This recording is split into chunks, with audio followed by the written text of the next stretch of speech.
Lamede ji ber binçavkirina siyasetmedarên Partiya Demokratîk a Gelan û Partiya Herêmên Demokratîk daxuyanî hate dayîn. Berê daxuyaniyê girseya li ber avaya de BP kom bûbûn xwestin ku li ber avaya partiyê daxuyanî bidin.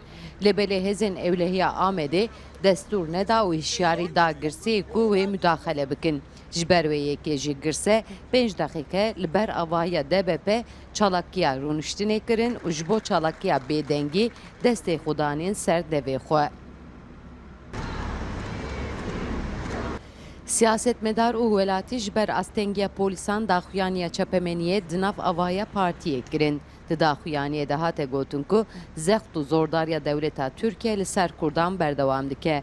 AKP vê carê jî siyasetmedarên Kurd dixwaze bêdeng bike.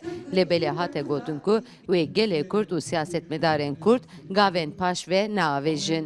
Kurd bi salayê loqadana berxedidê gelek kuştin çêbûn, gelek binçav çêbûn, gelek işkence çêbûn, lê gelê Kurd gav paş ve navî. Yani AKP eger dixwaze wan bizane be bira rastî li dîrokê bigere. Ev Serokwezîr û Serokkomarên berî AKP bira ji wan bipirse.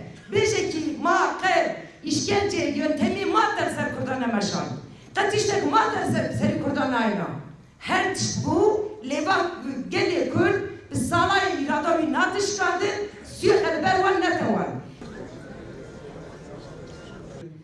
Parlamenterên HDP jî dibêjin iktidara AKP dixwaze siyaseta demokratîk ya Kurd ji holê rake û riya siyaseta sivîl bigire. AKP naxwaze pirsgirêka Kurd bi riya siyaseta demokratîk çareser bike. İktidara AKP ji bo xatirê siyaseta Kurd a demokratîk pêşawî bigire, gavên nû nû davêje îro hevserokê partiyê Partiya Şahane sibê hevserokê dibe ku HDP wekîlê wan bin çünkü hem berî wan jî tezkere hene û berê jî şaredariya girtibûn vê tevê manê ku pirsgirêka Kurd bi rêkî demokratîk naxwazin çareser bikin.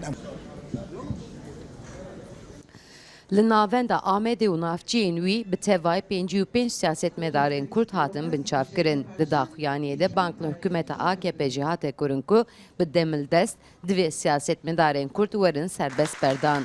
Sevda Kaplan, NRT, Amed.